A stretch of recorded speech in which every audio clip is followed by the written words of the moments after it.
warahmatullahi wabarakatuh. Alhamdulillahi binicmatihi tatimmus salihat. Wassalatu wassalamu ala rasulillah wa ala alihi wa sahbihi wa man walah.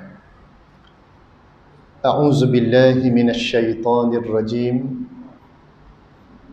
Nahnu naqussu 'alaika naba'ahum bil haqq. Innahum fityatun amanu bi rabbihim wa zidnahum huda. Wa rabatna ala qulubihim iz qamu faqalu rabbuna rabbus samawati wal ard. Lan nad'uwa min dunihi ilahan laqad qulna idzan syatata. Yang bermaksud, kami ceritakan kepadamu wahai Muhammad sallallahu alaihi wasallam perihal mereka dengan benar, yakni pemuda yang diberikan keimanan dan ketakwaan kepada mereka. Sesungguhnya mereka itu orang-orang muda yang beriman kepada Allah, dan kami tambahi mereka dengan hidayah petunjuk. Dan kami kuatkan hati mereka dengan kesabaran dan keberanian semasa mereka bangun menegaskan tauhid, mengesakan Allah.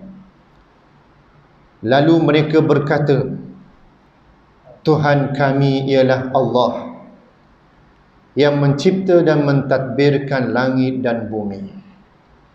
Kami tidak sekali-kali akan menyembah Tuhan yang lain selain darinya. Jika kami menyembah yang lainnya, bermakna kami memperkata dan memperakui sesuatu yang jauh daripada kebenaran. Surah Al-Kahfi ayat yang ke-13 dan 14. Yang berusaha pihak pengurusan surau, pengurusi dan jawatan kuasanya,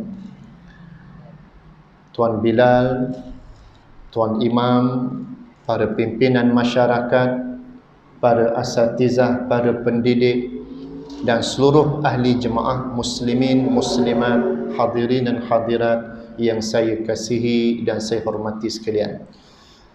Pertamanya, marilah sama-sama kita memanjatkan rasa puji dan syukur kehadrat Allah Subhanahu wa Ta'ala. Dengan pertunjuk serta inayah daripadanya, Allah memuliakan kita semua dengan nikmat iman dan Islam. Dengan kasih sayangnya kita dipanjangkan usia dan dikurniakan kesihatan yang baik. Dan saat ini Allah memilih kita untuk sama-sama mengimarahkan majlis ilmu yang merupakan taman-taman syurga. Majlis yang amat disukai oleh para malaikat. Malaikat berdamping bersama orang-orang yang sedang dalam majlis ilmu serta mendoakan rahmat dan keampunan bagi mereka yang sedang dalam majlis ilmu. Mudah-mudahan kita termasuk orang-orang yang mendapat rahmat Allah dan keampunan di sisinya. Amin ya rabbal alamin. Tuan-tuan dan puan-puan yang saya kasihi sekalian, ayat yang saya bacakan mukaddimah tadi, saya mengira kalangan kita ada yang biasa bacanya dan ada yang menghafalnya. Kita melazimi membaca surah Al-Kahfi ini pada malam Jumaat ataupun hari Jumaat sebagai menyahut saranan dan tuntutan daripada Nabi SAW. Namun apa yang menjadi suatu panduan ataupun sebagai perbincangan kita malam ini ialah, daripada ayat tadi Allah Ta'ala memberi suatu gambaran dan pendedahan bagaimana Allah memotivasikan Rasulnya Muhammad SAW, Khatamul Anbiya, penutup segala Nabi-Nabi, di saat berhadapan dengan cabaran dan ujian yang besar dalam melaksanakan misi dakwah di kota Mekah, berhadapan dengan permusuhan dan penentangan orang-orang Arab yang mengenali siapa dia Rasulullah sallallahu alaihi wasallam. Bahkan mereka itu bukan asing bagi Rasulullah, mereka anak beranak Rasulullah, sepupu sepapak Rasulullah sallallahu alaihi wasallam. Mereka menolak seruan kebenaran di atas dasar asabiyah yang begitu menebal dan kuat dalam diri orang-orang Arab. Terutamanya mereka terlalu berpegang kepada adat dan apa yang dikatakan wasiat tok nenek moyang, menyembah patung-patung berhala sebagai suatu sembahan mereka, dalam memperingati dan mengenangkan jasa-jasa tok nenek moyang mereka. Sehingga akal yang sehat, akal yang bijaksana yang dikurniakan Allah ditutup oleh runtunan nafsu syahwat mereka, sehingga akal yang bijak jadi tidak bijak, akal yang cerdik jadi tak cerdik, kerana nafsu menguasai akal. Sebab itulah Nabi SAW sengaja Allah bangkitkan daripada kota Mekah untuk menjadi suatu benchmarking ataupun sebagai suatu penanda ukur, bukti Islam sebagai sebaik-baik jalan pimpinan dan sebaik-baik jalan penyelesaian. Islamlah yang menyelamatkan kehidupan manusia di atas dunia ini. Islamlah jalan hidup yang memuliakan manusia di alam dunia ini. Tanpa acuan Islam, hidup manusia akan jadi huru-hara dan hina. Sebab sudah banyak dapat dilihat dan dibuktikan, tamadun yang ditempa oleh manusia tanpa nilai kerohanian dan keimanan, ataupun nilai akidah dan tauhid kepada Allah, tamadun itu berakhir dengan kehancuran dan kebinasaan. Seperti yang berlaku kepada kaum Ad, kaum Samud, Fir'aun, Namrud, Haman. Banyak yang diceritakan Allah dalam Quran. Bagaimana mereka menempa kejayaan pada duniawinya, ketamadunan pada kehidupan dunianya, tetapi rebeh ataupun tidak seimbang kehidupan tamadun itu dengan nilai kerohanian, menjaga hubungan dengan Allah Ta'ala. Akhirnya Allah timpakan kemusnahan kepada mereka. Contoh, kaum Ad dimusnahkan dengan hujan yang lebat, angin yang kuat, banjir yang meranakkan dan membinasakan mereka. Begitu juga dengan kaum Samud, begitu juga dengan Fir'aun, lemas di dalam lautan. Namrud binasa dengan tentera nyamuk yang Allah Ta'ala hantar kepada mereka. Itu lakaran cerita yang Allah sebut dalam Quran. Bukti bila mana tamadun manusia tidak seimbang dengan nilai kerohanian, ataupun tak dijaga apa dikatakan hubungan dengan Allah Subhanahu Wa Ta'ala. Maka begitulah yang berlaku di kota Mekah. Walaupun mereka pandai dan bijaksana dalam ilmu perniagaan, perdagangan, tetapi mereka rosak pada sudut nilai modal insan, nilai kemanusiaan. Moral mereka jatuh. Mereka hidup berbunuhan, bertumpahan darah, menindas golongan yang lemah, menindas golongan yang miskin, mengambil kesempatan terhadap golongan yang tidak belajar, yang tak pandai. Akhirnya kehidupan tidak ada kesejahteraan, tidak ada keharmonian. Maka Nabi diutuskan Allah Ta'ala untuk buat pembaikian dan pembaharuan dalam kehidupan bangsa Arab. Dan proses yang berlaku itu di luar jangkaan, yang menjadi sepatutnya logik ataupun menjadi suatu memenuhi apa yang dilalui oleh Nabi itu sebagai individu yang Allah Ta'ala bangkitkan lahirnya Nabi daripada kecil situ, dikenali oleh orang Mekah, membesar di situ daripada bayi sehingga kanak-kanak, remaja, pemuda, dewasa.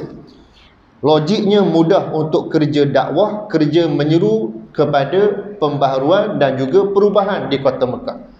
Malangnya orang Mekah ni berlaku sebaliknya tindakan mereka. Akal yang bijak jadi tak bijak. Pasal apa? Lebih taksub kepada apa yang dipesan oleh tok nenek moyang. Menyembah patung-patung itu merupakan sumber kehidupan mereka ataupun sebagai jaminan kehidupan mereka. Maka di situlah berlakunya penentangan yang dahsyat. Kita sedia mengetahui bagaimana siri dakwah yang berlaku di kota Mekah. Namun di saat sulit dan payahnya permusuhan yang berlaku, penentangan yang berlaku, bahkan sesiapa yang beriman dengan ajaran Nabi pada waktu itu akan diambil tindakan, akan dizalimi, bahkan ada yang ditangkap, ada yang dibunuh, ada yang dibuang daripada kota Mekah. Itulah cabaran yang dihadapi bagi mereka yang mengimani Islam ataupun seruan dakwah Nabi SAW. Lalu Allah Ta'ala kisahkan, ceritakan kepada Nabi berkenaan dengan pemuda Al-Kahfi. Yang kita bicarakan mukaddimah tadi, Allah Ta'ala sebut, nahnu naqussu alayka naba'ahum bilhaq. Innahum fityatun amanu bi rabbihim wa zidnahum huda. Kami ceritakan kepadamu wahai Muhammad sallallahu alaihi wasallam satu kisah yang benar yang berlaku sebelum kewujudan kamu, sebelum kerasulan kamu ini. Iaitulah kisah pemuda, 7 orang pemuda yang hidup pada zaman di mana kehidupan mereka pernah mendapat nikmat Islam, nikmat petunjuk yang benar. Diriwayatkan dalam tafsir menceritakan bagaimana bumi yang mereka hidup padanya dikuasai oleh pemerintah daripada Rom, menguasai bumi mereka. Lalu perjalanan pemerintahan itu menyeru kepada kebatilan, menyeru kepada kesyirikan, supaya hidup manusia tidak lagi menyembah Allah, hidup supaya bergantung kepada acuan agama yang dibawa oleh pemerintah pada waktu itu, oleh Rom yang ada, kuasa besar dunia. Lalu menjadilah kalangan rakyat masyarakat pada waktu itu mengikut apa yang diperintahkan dan dipolisikan oleh pentadbir dan pemerintah pada waktu itu. Namun 7 orang pemuda ini memiliki iman dan taqwa yang tinggi. Mereka berhadapan dengan pemimpin dan pemerintah yang zalim ini, yang memaksa rakyat supaya syirik kepada Allah, lalu dia berlawan dengan pemerintah ini. Allah kisahkan perihal mereka, diabadikan dalam Al-Quran dan menjadi panduan dan motivasi kepada Nabi dan sekaligus kepada kita, untuk memberi suatu kefahaman dan tuntutan bahawa di sana menjadi kewajipan kepada kita orang Islam menjaga agama, mempertahankan agama. Kerana ini di antara termasuk dalam perkara maqasid asy-syar'iyyah. Maqasid asy-syar'iyyah di sana mencakupi 5 perkara penting yang perlu kita pegang, yang perlu kita ambil perjalanan. Yang pertama, hifzuddin, jaga agama. Yang kedua, hifzun nafs, menjaga nyawa. Yang ketiga, hifzul akal, menjaga kewarasan akal. Yang keempat, hifzun nasab, menjaga kesucian nasab keturunan. Dan yang kelima, hifzul mal, menjaga kesucian ataupun menjaga harta daripada harta yang haram. Maka 5 perkara ini merupakan asas kepada terbinanya Islam ataupun syariat yang telah pun diperintahkan Allah Ta'ala kepada kita. Namun susunan yang pertama ni ialah jaga agama. Mesti meletakkan agama itu berdaulat. Dan inilah mencakupi tuntutan perintah Allah Ta'ala pada surah Al-Baqarah ayat 30 yang kita sedia mengetahuinya. Wa idh qala rabbuka lil malaikati inni ja'ilun fil ardi khalifah. Dan ingatlah ketika Allah berbicara kepada para malaikat, menyatakan bahawa akan dilantiknya golongan manusia. Bermula Nabi Adam diciptakan Allah Ta'ala untuk bergelar khalifah di atas muka bumi. Khalifah kita sedia mengetahui apa yang dihuraikan ulama padanya, iqamatuddin, tegakkan agama, wasiyasatud dunyabi, dan segala urusan takbir kehidupan itu mesti diikat dengan agama. Arti kata lain, mesti letakkan agama itu berdaulat. Itulah dinamakan gerak kerja menjaga agama. Maka begitulah Allah kisahkan pemuda Al-Kahfi kepada Nabi SAW. Bagaimana iman dan takwa yang dimiliki oleh mereka ini, Allah kurniakan nikmat yang melimpah ruah kepada mereka. Diriwayatkan pemuda Al-Kahfi ini ialah golongan yang berilmu dan juga dikurniakan iman, takwa kepada Allah. Ilmu sahaja tidak memadai, mesti ada nilai keimanan. Kalau ilmu sahaja hanya menjadi satu rujukan manusia, pegangan manusia tanpa ada nilai keimanan, jadilah kehidupan manusia itu macam iblis. Pasal apa? Iblis juga berilmu. Iblis ni ilmu dia tinggi. Kalau kisahnya diceritakan Allah, Iblis ni ilmu dia tinggi, dia tahu berkenaan dengan kenabian Nabi Adam, penciptaan manusia, perintah Allah Ta'ala, bahkan dari sudut keilmuannya lebih tinggi ataupun lebih menguasai daripada para malaikat, diriwayatkan dalam satu riwayat. Tetapi melompang pada sudut keimanan. Bila Allah Ta'ala perintahkan usjudu li Adam fasajadu illa iblis. Bila Allah perintahkan penghuni langit supaya beri penghormatan kepada Nabi Adam AS, lalu malaikat dan penghuni langit sujud ataupun beri penghormatan atas taat perintah Allah Ta'ala. Illa iblis, kecuali iblis. Aba wastakbara, enggan dan takabur iblis tadi. Ilmu ada, iman tidak ada, takwanya tidak ada. Maka pemuda Al-Kahfi ini bukan setakat ada ilmu, dia ada iman, dia ada takwa. Ilmu dan iman digabung jalinkan dalam kehidupan, melayakkan mereka bergelar hamba Allah Subhanahu wa Ta'ala untuk berperanan sebagai khalifah. Di saat itu tidak tunduknya mereka kepada pemerintah Rom yang menguasai bumi pada waktu itu, ataupun tempat yang mereka berada pada waktu itu. Lalu mereka ini dengan prinsip kebenaran keimanan yang ditunjukkan mereka menjaga agama. Mereka mempertahankan agama, termasuklah menjaga akidah dan iman mereka. Mereka tidak tunduk kepada pemerintah dan juga raja yang zalim pada waktu itu. Bila mereka berlawan, maka mereka diburu dan nak ditangkap oleh pemerintah pada waktu itu. Maka pergilah mereka mencari tempat yang lebih selamat. Lalu mereka bersembunyi di satu gua yang dinamakan gua tempat mereka berada itulah Ar-Raqib, kawasan tempat mereka berada padanya. Diriwayatkan tempat itu di Jordan.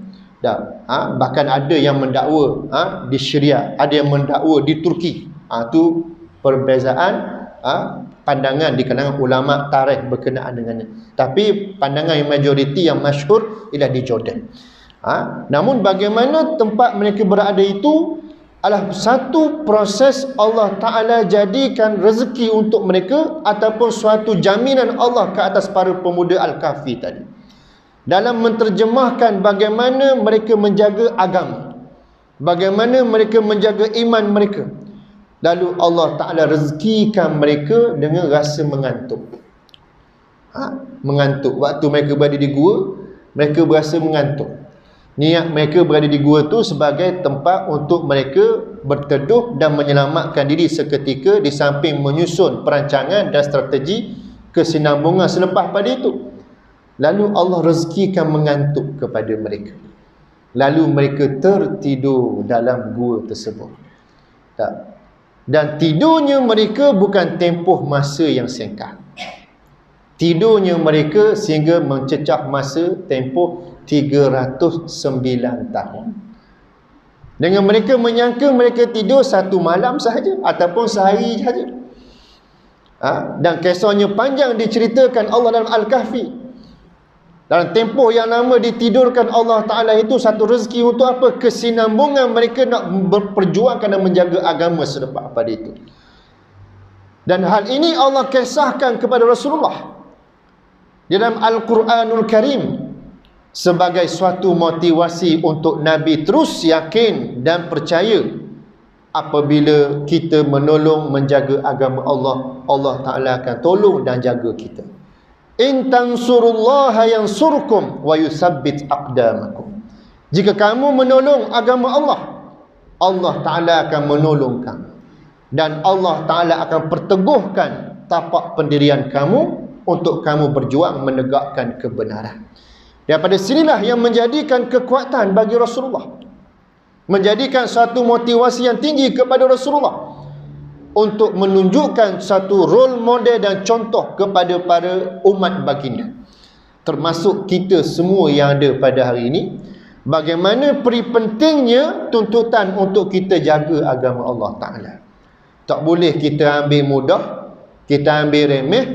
Islam yang Allah anugerahkan kepada kita ni bukan bersifat amal dalam bentuk individu, bukan setakat untuk beribadah dalam mencari fadilah pahala secara individu, tetapi di sana tuntutannya secara hidup bermasyarakat dan bernegara.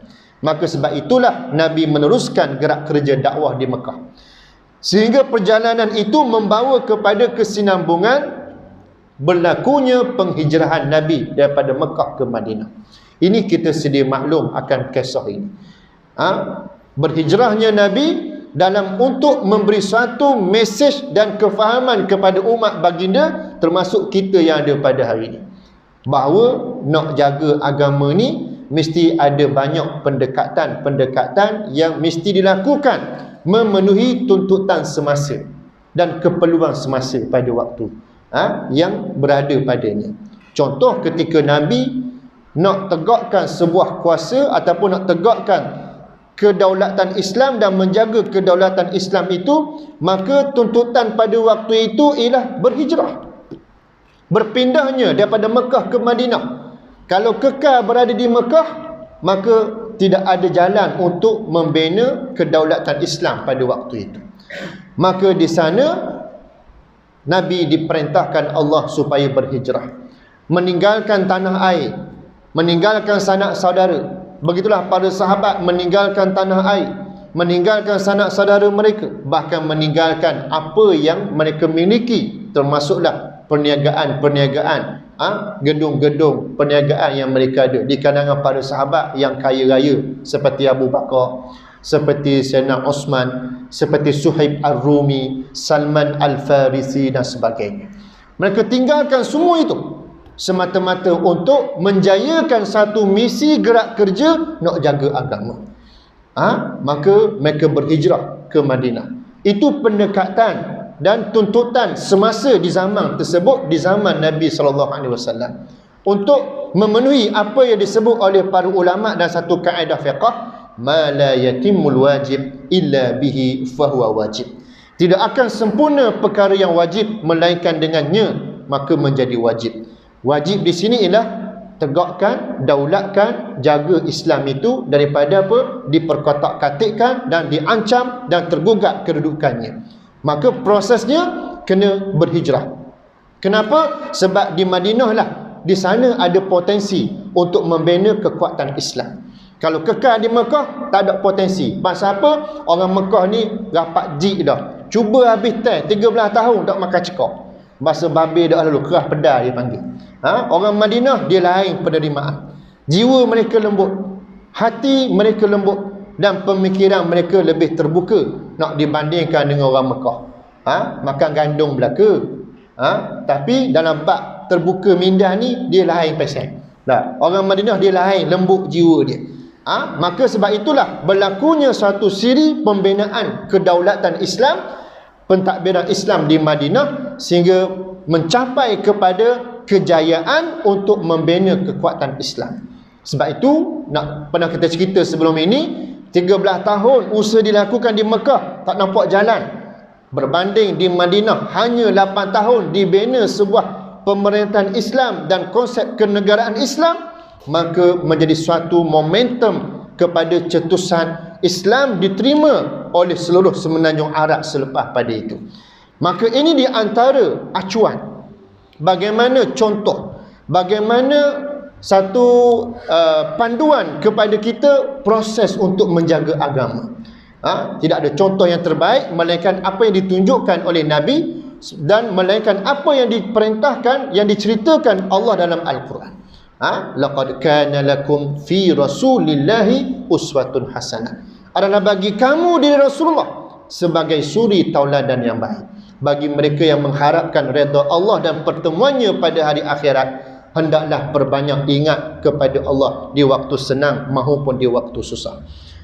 Rasulullah dan para sahabat telah menempa kejayaan, telah membuktikan kejayaan mereka, dan telah pun berjaya menghasilkan satu legasi yang hebat, sehingga Allah Ta'ala puji pada generasi awal umat Islam.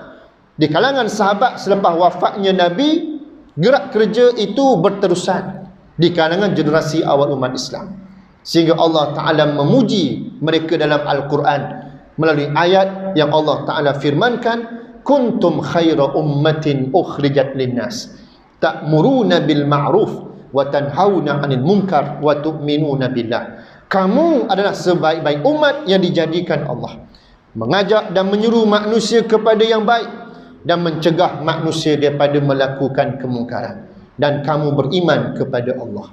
Lagi Allah Ta'ala puji generasi awal umat Islam, dinyatakan pada ayat 143 surah Al-Baqarah, wa kadzalika ja'alnakum ummatan wasatan litakunu syuhada'a 'alan nas wa yakuna ar-rasulu 'alaikum syahida. Dan demikianlah kami jadikan kamu, wahai umat Muhammad sallallahu alaihi wasallam, sebagai umat pertengahan yang muncul di celah-celah ketamadunan manusia yang hancur, lalu kamu tampil dengan nilai Al-Quran dan Sunnah diamalkan dalam kehidupan kamu, menjadi persaksian di atas apa yang kamu tampilkan itu, lalu mereka dapat menerima Islam, melihat Islam sebagai acuan dalam kehidupan, menjadi persaksian oleh mata-mata yang melihatnya. Inilah pujian Allah kepada generasi awal umat Islam, di atas kejayaan mereka, di atas kesungguhan mereka, di atas keimanan yang mereka tampilkan dalam menjaga agama Allah Subhanahu wa Ta'ala, dan diabadikan dalam Al-Quran supaya dijadikan panduan dan tauladan kepada kita. Di sinilah kaedah para ulama menggunakan al-ibratu bi'umumil lafzi la bi khususis sabab. I'tibar dan pengajaran diambil daripada lafaz yang umum, bukan sebab yang khusus. Walaupun Allah memuji khusus kepada generasi awal umat Islam, tetapi tuntutan pujian itu juga adalah untuk kita semua umat di akhir zaman, jikalau kita memenuhi ciri-ciri kriteria sebagaimana yang dilakukan oleh para generasi awal umat Islam. Zaman berubah mengikut peredaran dan perkembangan semasa. Bagaimana Nabi dan para sahabat melalui proses di zaman mereka. Dan begitulah kehidupan manusia, adanya pasang surut seperti putaran roda. Satu masa keadaan orang Islam itu berada kemuncak di atas, satu masa berada di bawah, satu masa berada di atas, satu masa berada di bawah. Itu melihat kepada peredaran zaman yang berlaku dalam proses kehidupan kita di alam dunia ini. Namun bagaimana Allah jadikan perkara ini sebagai satu asam garam dan ramuan kehidupan kita, untuk Allah jadikan sebagai suatu medan ujian dan juga satu medan penilaian Allah kepada para makhluknya. Allazi khalaqal mauta wal hayata liyabluwakum ayyukum ahsanu amala wa huwal azizul ghafur. Dialah Allah yang mentakdirkan ke atas kamu kematian dan kehidupan untuk menilai dan menguji dan melihat siapakah di antara kamu yang terbaik amalannya. Dialah Allah yang maha perkasa lagi maha pengampun. Allah jadikan di sana kehidupan kita para orang Islam, para orang beriman, dan kehidupan manusia secara umumnya tidak akan sunyi daripada cabaran dan ujian dalam kehidupan. Terutamanya mereka yang bergelar Islam dan beriman kepada Allah.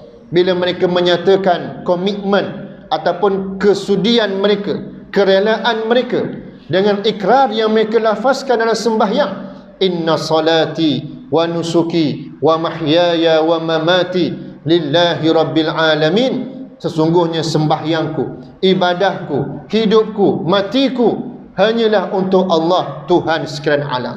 Bila dinyatakan ikrar tersebut, ianya bukan sekadar lafaz di bibir, bukanlah sekadar ikrar pada bibir, ianya merupakan suatu kesudian, kerelaan dan keluhuran yang kita nyatakan di hadapan Allah, baru kita sanggup lakukan apa sahaja kerana Allah Subhanahu wa taala. Termasuklah dalam mengimarahkan bumi Allah, dalam menterjemahkan ketaatan ini, dalam menjaga perintah-perintah Allah, yang juga menggambarkan juga proses menjaga agama Allah Subhanahu wa taala. Maka menjaga agama Allah taala inilah Allah jadikan sebagai suatu kehidupan yang akan bertembung dengan kebatilan. Kebenaran yang ditegakkan akan bertembung dengan kebatilan. Keimanan akan bertembung dengan kekufuran. Maka disitulah berlakunya suatu cabaran-cabaran sebagaimana yang dilalui oleh generasi yang terdahulu, termasuklah di zaman Nabi dan juga para sahabat.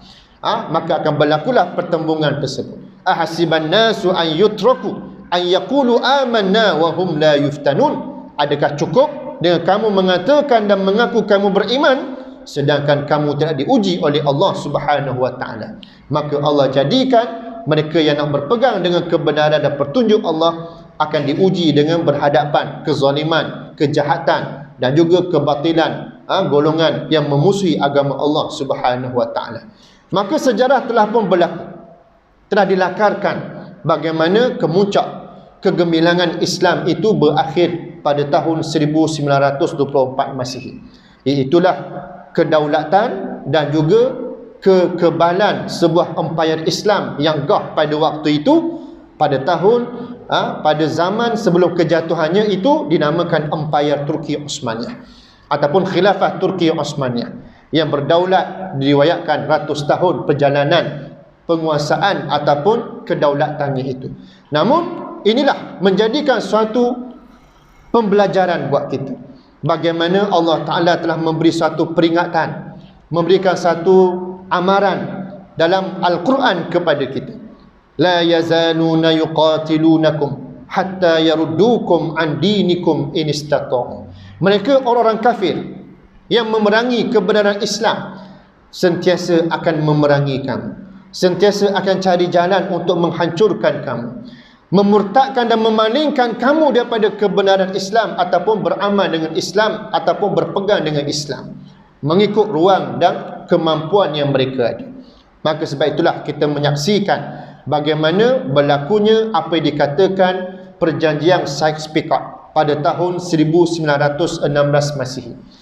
Kerja jahat yang dilakukan di antara persaingan kuasa-kuasa dunia pada waktu itu untuk meruntuhkan kedaulatan Empayar Turki Osmaniyah. Lalu mereka melaksanakan agenda yang penuh strategi dan berperancangan dengan memasang ejen-ejen mereka. Di antaranya kita sedia maklum dan mengetahui Lawrence Arab yang memainkan peranan utama dalam mempengaruhi negara-negara Arab supaya mereka itu bertindak untuk tidak lagi beri kepercayaan dan mandat kepada Empayar Turki Osmaniyah. Lalu disemarakkan di kalangan wilayah-wilayah Arab pada waktu itu dengan semangat nasionalisme, semangat kebangsaan, semangat asabiyah, semangat kepuakan yang menjadi suatu punca utama kepada perpecahan dan juga keruntuhan sebuah kedaulatan empayar Islam. Ini di antara modus operandi musuh Allah Ta'ala untuk menjahanamkan kedaulatan umat Islam ataupun kehebatan dan kesatuan umat Islam. Umat Islam ni hebat dan kuatnya mereka sebab kesatuan, sebab berpegang teguh dengan tali Allah. Sebab kita dibina dengan sistem kehidupan kita, mendirikan sembahyang itu dengan berkiblatkan kiblat yang satu, dengan lafaz takbir yang satu, dengan rokok kita tawajuh kepada hala tuju yang satu, sujud kita kepada Tuhan yang satu. Maka tak kira apa latar belakang kita, apa warna kulit kita, apa kedudukan bangsa kita, kita bermatlamatkan kepada matlamat yang satu, mengejar keredaan Allah Subhanahu wa taala. Namun bila mana di situlah kekuatan utama umat Islam, musuh-musuh Islam mereka cari kelemahan umat Islam dengan merungkai kesatuan tersebut, dengan berjaya membina satu acuan yang boleh memecah belahkan kesatuan umat Islam. Maka itulah punca kepada kejatuhan Empayar Turki Osmaniyah bila timbulnya semangat nasionalisme yang menebar lalu mereka khianat kepada empayar Islam dengan mereka taksub kepada kepuakan. Akhirnya runtuhlah kedaulatan empayar Turki Osmaniyah dalam sejarah ketamadunan umat Islam. Bila berlaku? Tahun 1924 Masihi. Lebih kurang 100 tahun lebih yang lalu. Semenjak kejatuhan tersebut, sehingga hari ini kita orang Islam gagal menjiwai nilai ummatan wasata. Sejak kejatuhan empayar Turki Osmaniyah, kita gagal untuk menjiwai sifat khairul ummah, dan kita gagal untuk menjaga agama Allah dengan sebaik-baiknya yang bergelar kepada Islam sebagai kuasa tunggal dan sebagai kuasa yang berdaulat di atas muka bumi Allah Ta'ala ini. Sebaliknya, kita dikuasai oleh para musuh Allah. Sejak kejatuhan Turki Osmaniyah lah wilayah-wilayah umat Islam dijajah dan dikuasai oleh para penjajah. Diterapkan ideologi pemikiran mereka sehingga terhakisnya nilai Islam dalam kehidupan umat Islam secara berperingkat-peringkat, sejengkal demi sejengkal, sehasta demi sehasta. Sebagaimana yang disabdakan Nabi, yushakul umam la tattabi'unna sanana allazina min qablikum shibran bi shibrin wa zira'an bi zira'in hatta law dakhalu fi juhri dhabbin lattaba'tumuhum qala al-yahudu wan nasara ya Rasulullah qala faman. Akan berlaku ke atas umatku di akhir zaman, mereka akan mengulangi kesilapan umat-umat yang terdahulu, sejengkal demi sejengkal, sehasta demi sehasta, sehingga mereka masuk ke dalam lubang biawak, kamu turut masuk ke dalam lubang biawak. Lalu sahabat bertanya, adakah dimaksudkan itu orang-orang Yahudi wahai Rasulullah? Maka Rasulullah menjawab, bahkan siapa lagi. Nabi mengumpamakan umat baginda termasuk kita di akhir zaman ini akan mengulangi kesilapan seperti Yahudi dan Nasara. Yahudi dan Nasara memiliki ciri-ciri dan kriteria yang sama macam kita. Mereka golongan yang dikurniakan Allah kitab Allah, Taurah dan Injil. Diutuskan kepada mereka nabi-nabi dan rasul-rasul. Maka samalah kita umat Rasulullah, dikurniakan kitab Allah Al-Quran. Diutuskan kepada umat akhir zaman ini kerasulan Nabi Muhammad SAW yang sepatutnya mengimani perintah Allah dan Rasul, diamalkan dalam kehidupan.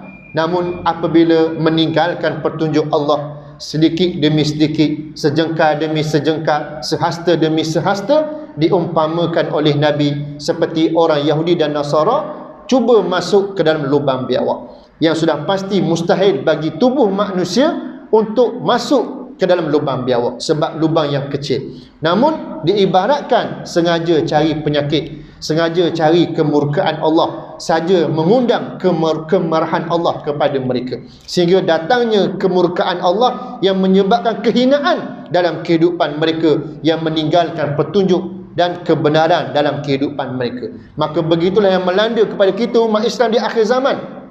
Apabila meninggalkan petunjuk Islam, tak beramal sepenuhnya dengan apa yang diperintahkan Allah dan Rasul dalam kehidupan kita, maka Allah timpakan siri-siri penjajahan kepada dunia umat Islam, termasuk negara kita terbelenggu dengan siri penjajahan British, sehinggalah dalam keadaan walaupun mereka telah keluar dengan memberikan hak kemerdekaan kepada kita, negara tanah Melayu ini, tetapi hakikatnya mereka pandai bermain silap mata, mereka pandai bersandiwara, mereka sebenarnya tidak memberikan hak kemerdekaan sepenuhnya kepada kita.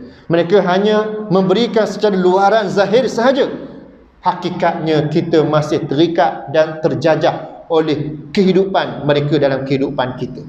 Mereka telah melantik anak butir mereka sebelum mereka melepaskan tanah Melayu ini kepada kita orang Melayu Islam. Mereka telah melantik wakil-wakil mereka dari kalangan orang Islam ataupun orang tempatan untuk berfikiran dan juga meneruskan acuan sebagaimana yang mereka kehendaki.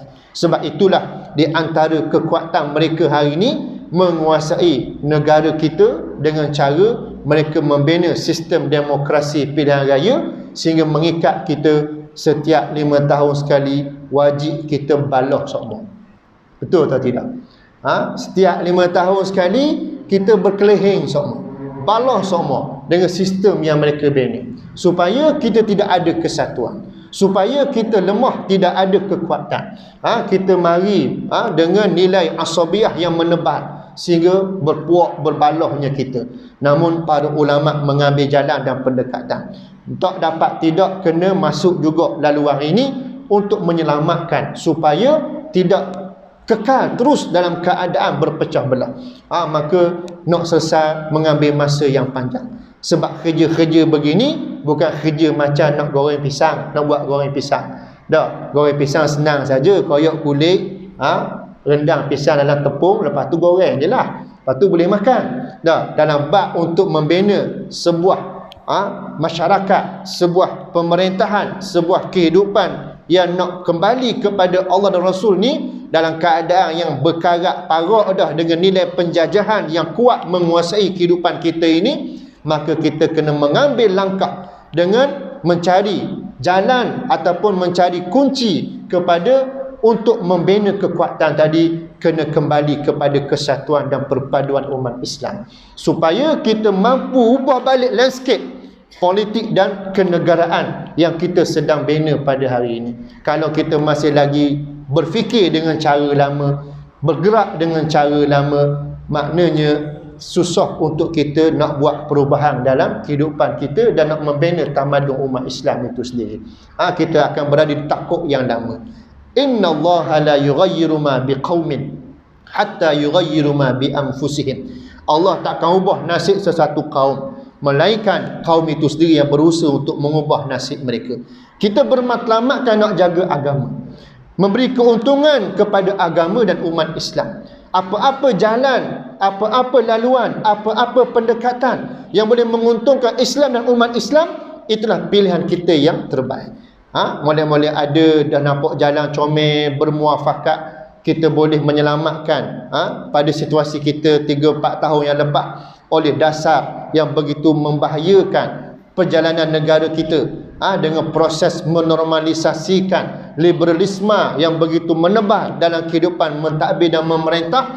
Alhamdulillah, Allah Ta'ala memberi kekuatan kepada para ahli politik, para alim ulama, para orang beriman untuk mengubah landscape politik ataupun negara kita dengan mengambil langkah dengan kita bersatu padu dan membina kekuatan. Untuk apa? Nak jaga agama dan jaga umat Islam. Dan perjalanan itu nampak macam harmoni dah. Tapi malangnya jenis manusia ada jenis cepat lupa diri. Tak, waktu patah kaki reti dengar nasihat orang. Waktu patah kaki reti nak ambil nasihat panduan teman rapat ataupun teman untuk mencari kebaikan dan mencari jalan penyelesaian. Awal rasa baik dah kaki ni, dia buat dak nampak pula hak tolong beri nasihat, tolong beri kebaikan kepada dia. Kalau tahu gitu lepih kaki awal lagi, hak sebelah lagi. Tak, kau tahu gitulah. Tak, maknanya. Tapi ada orang ni buat dak uti basi. Tak, dia nampak agenda peribadi lebih utama daripada agenda agama dan umat Islam. Ini masalah kita. Bila tak ada jiwa besar, jiwa kecil, tu yang jadi pada hari ni. Kluster-kluster mahkamah masih lagi diminati. Bosku dah habis-habis tu. Dah, ini masalah kita. Dia nak kata bodoh, jenis belajar tinggi-tinggi belaka. Nak kata dok cerdik, bahasa kerja pegawai-pegawai belaka. Tapi bila bab mari ta'assub membabi buta ni, akhirnya jadi bodoh ketok juga akhirnya. Tu kena faham. Bila kita nak rawat penyakit ni, kembali pada agama. Nak rawat penyakit ni, tengok apa yang Nabi tunjukkan kepada kita. Nak rawat penyakit ni, mesti kembali kepada Islam. Maka sebab itulah kita kena bina kekuatan umat Islam, bina kesatuan umat Islam, tolaklah sebarang bentuk asabiah dan kepuakan dan cuba ubah landscape perjalanan politik dan kenegaraan pada hari ini dengan bertindak lebih matang dan bijaksana. Pengalaman dan keilmuan dan keimanan perlu dititik beratkan dalam pelaksanaannya agar Allah membuka jalan, Allah Ta'ala memberi kemenangan dan kekuatan kepada kita semua. Sebab itulah penting dalam usaha kita menjaga agama Allah Ta'ala ini supaya kita dirahmati Allah dan diberkati dan diredai Allah Subhanahu wa Ta'ala. Maka sebab itulah kita mengambil ibrah daripada kisah pemuda Al-Kahfi tadi, bagaimana keimanan dan ketakwaan mereka nak jaga agama Allah dan menjadi motivasi kepada Nabi SAW sehingga berjaya membina legasi dan juga rangkaian generasi awal umat Islam sehingga tertegaknya Islam di semenanjung Arab dan kesinambungannya Islam sampai ke serata ceruk dunia, termasuklah sampai kepada kita. Dan tanggungjawab kita pada hari ini meneruskan gerak kerja itu dan legasi itu agar anak, cucu, cicit, cuit kita pada masa akan datang menikmati dan mengecapi nikmat petunjuk Islam ini berdaulat dalam kehidupan mereka, agar kita dapat menyelamatkan nyawa-nyawa ataupun jiwa-jiwa dalam kehidupan di alam dunia ini berteraskan kepada petunjuk perintah Allah dan Rasulnya sallallahu alaihi wasallam. Jadi itulah sedikit ringkas perkongsian yang boleh saya sampaikan pada malam ini untuk sama-sama kita berfikir, bermuhasabah, kita buka minda kita cari jalan bagaimana ke arah nak bina kekuatan umat Islam dan juga untuk mendaulatkan Islam itu sendiri supaya dapat bertapak teguh dalam kehidupan kita, dalam kehidupan bermasyarakat dan bernegara ini, insya-Allah. Mudah-mudahan usaha kita diberkati Allah dan diredai Allah Subhanahu wa taala. Makilah sekadarnya daripada saya, wallahu alam. Aqulu qawli hadza wa astaghfirullahal azim li wa lakum. Assalamualaikum warahmatullahi wabarakatuh. Takbir. Di sini ada satu pengumuman dan saya nak melancarkan sumbangan untuk pembinaan rumah hanyut banjir di Langcang, Pahang. Tabung ada disediakan di belakang. Rumah misi 3.0, target 2 hari, 3 buah rumah dan dibina pada 4 hari bulan 2 hingga 5 hari bulan 2 2022. Terima kasih. Mudah-mudahan segala usaha dilakukan ini mendapat keberkatan dan rahmat daripada Allah Subhanahu wa taala. Wallahu a'lam.